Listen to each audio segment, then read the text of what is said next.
Friends, எங்கள் சேனலை subscribe பண்ணுங்கள், பக்கத்தில் இருக்கக்கூடிய நோட்டிஃபிகேஷன் பட்டனில் கிளிக் பண்ணுங்கள், எங்களுக்கு ஒரு லைக் கொடுங்க, கமெண்ட் பண்ணுங்கள், ஷேர் பண்ணுங்கள். தேங்க்யூ.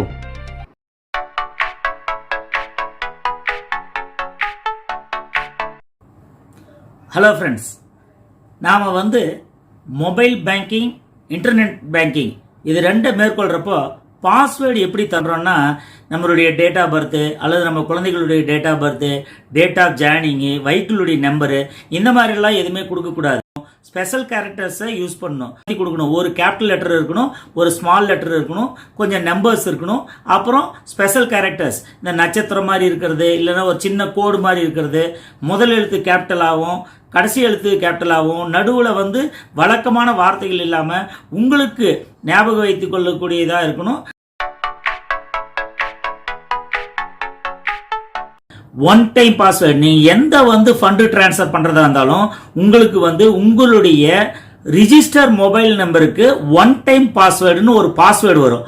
அந்த பாஸ்வேர்டை நீங்க ஒவ்வொரு டிரான்சாக்ஷன்லயும் நீங்க அதை பயன்படுத்தணும். அந்த மாதிரி ஒன் டைம் பாஸ்வேர்டை பயன்படுத்தி நீங்க ஃபண்டு டிரான்ஸ்ஃபர் பண்றப்ப உங்களுடைய பணம் பாதுகாப்பாக பணத்தை மற்றவர்களுக்கு மொபைல் பேங்கிங் ஆகட்டும், நெட் பேங்கிங் ஆகட்டும், நீங்க பணம் பாதுகாப்பாக அனுப்பலாம்.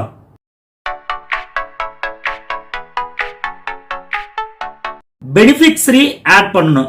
இப்போ ஒவ்வொரு பேங்க்லயும் பாத்தீங்கன்னா நீங்க இன்சிடென்ட் ஃபண்ட் டிரான்ஸ்ஃபர் பண்றீங்க இல்லையா, மொபைல் பேங்கிங்கோ நெட் பேங்கிங்கோ, அந்த மாதிரி இன்சிடென்ட் ஃபண்ட் டிரான்ஸ்ஃபர் பண்றப்போ நம்மளை அறியாம நாம ஏதாவது ஒரு மொபைல் நம்பர் தவறாகவோ அல்லது அக்கௌண்ட் நம்பர் தவறாகவோ அடிச்சுட்டு ஐஎஃப்எஸ்சி கோட் நம்பர் ஏதாவது மாத்தி அனுப்பணும்னா கண்டிப்பா உங்களுடைய பணம் ஒரு பாதுகாப்பு இல்லாம வேற யாருக்காவது போயிடும்.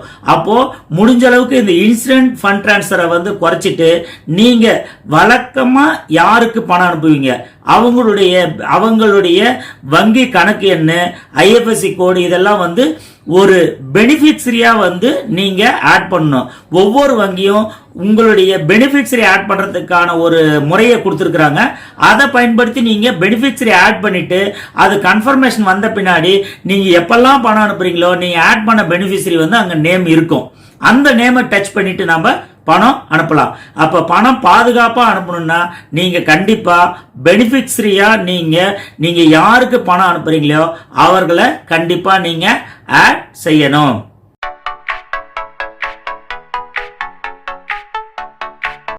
ஒரு அபிஷியல் வெப்சைட்ல தான் நீங்க உள்ள நுழைஞ்சு போகணும். அதாவது நீங்க இன்டர்நெட் பேங்கிங் இருக்கிறப்போ இந்தியன் பேங்க்குதோ ஸ்டேட் பேங்க்குதோ எந்த வங்கிகளா இருந்தாலும் அவர்களுடைய நெட் பேங்கிங் பயன்படுத்துறப்போ ஒரு ஐசிஐசி பேங்கா இருந்தா கூட அபிஷியல் வெப்சைட் வச்சிருப்பாங்க. அதனுடைய வெப்சைட் வழியா தான் நீங்க உள்ள என்ட்ரி ஆகி லாகின் பண்ணி பாஸ்வேர்டு கொடுத்து நீங்க உள்ள நுழையணும். அப்போ நீங்க உங்களுடைய பணம் பாதுகாப்பாக நீங்க பணம் பரிவர்த்தனை செய்யணும்னா நீங்க எந்த வங்கிக்கு போறீங்களோ, எந்த வங்கியில நீங்க உங்க அக்கௌண்ட் வச்சிருக்கீங்களோ அந்த வங்கியுடைய அபிஷியல் வெப்சைட், அது மூலியமா தான் உள்ள நுழைந்து நீங்க பண பரிவர்த்தனை செய்யணும். லிங்க் மூலியமாவோ இல்ல வேற ஒரு இதுல லிங்க்ல இருந்து கடைசியா உங்களுடைய பேங்க்குக்கு போற மாதிரியோ அந்த மாதிரி செயல்பாடுகள் நீங்க செய்யக்கூடாது. நீங்க உங்களுடைய எந்த வங்கி கணக்கு வச்சிருக்கீங்களோ அந்த வங்கி கணக்கு கூடிய அபிஷியல் வெப்சைட் வழியா தான் நீங்க உள்ள போய் பண பரிவர்த்தனை செய்தால்தான் உங்களுடைய பணம் பாதுகாப்பாக இருக்கும். அப்ப யூஸ் டு அபிஷியல் வெப்சைட்.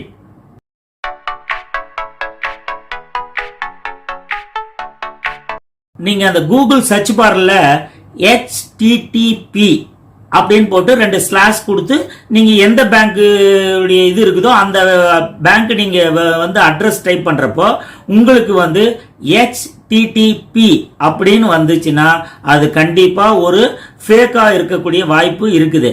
அப்போ நீங்க உங்களுடைய அங்கீகரிக்கப்பட்ட வெப்சைட்ல நீங்க பார்க்கணும்னா HTTPS இருக்கணும் ஃபர்ஸ்ட். அப்படி இருந்தாதான் அந்த வெப்சைட் அங்கீகரிக்கப்பட்ட வெப்சைட் ஃபேக் வெப்சைட் கிடையாது, உங்களுக்கு வந்து ஒரு நம்பகமான வெப்சைட் அதுன்னு அர்த்தம்.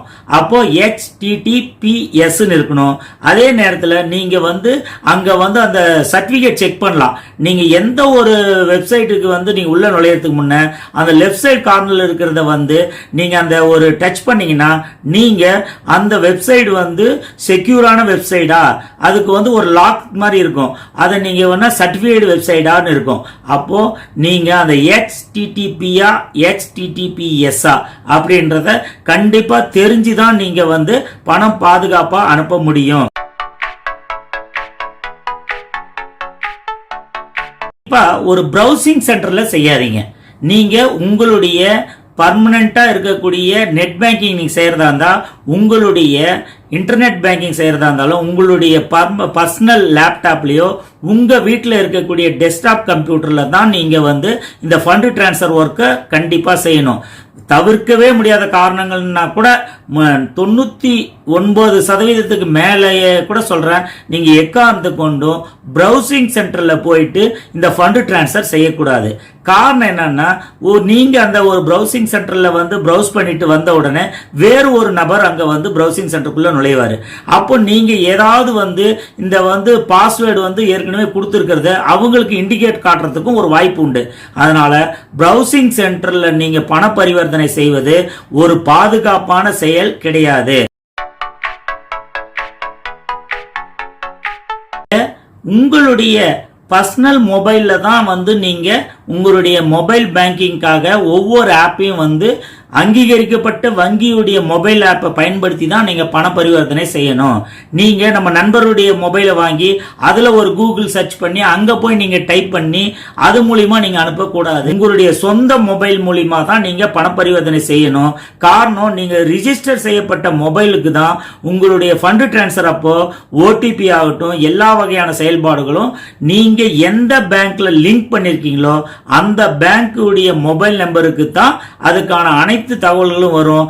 அந்த OTPயை தான் நீங்க பயன்படுத்தி பண பரிவர்த்தனை செய்யணும். அப்போ மற்றவருடைய மொபைலை நீங்க பயன்படுத்தாம உங்களுடைய சொந்த மொபைல் பயன்படுத்தினீங்கன்னா நீங்க பண பரிவர்த்தனை வெற்றிகரமாக சிறப்பாக செய்யலாம். கீழே இருக்கும் வீடியோவின் மேல் நேரடியாக கிளிக் செய்து இந்த வீடியோக்களை நீங்கள் பார்க்கலாம். நன்றி.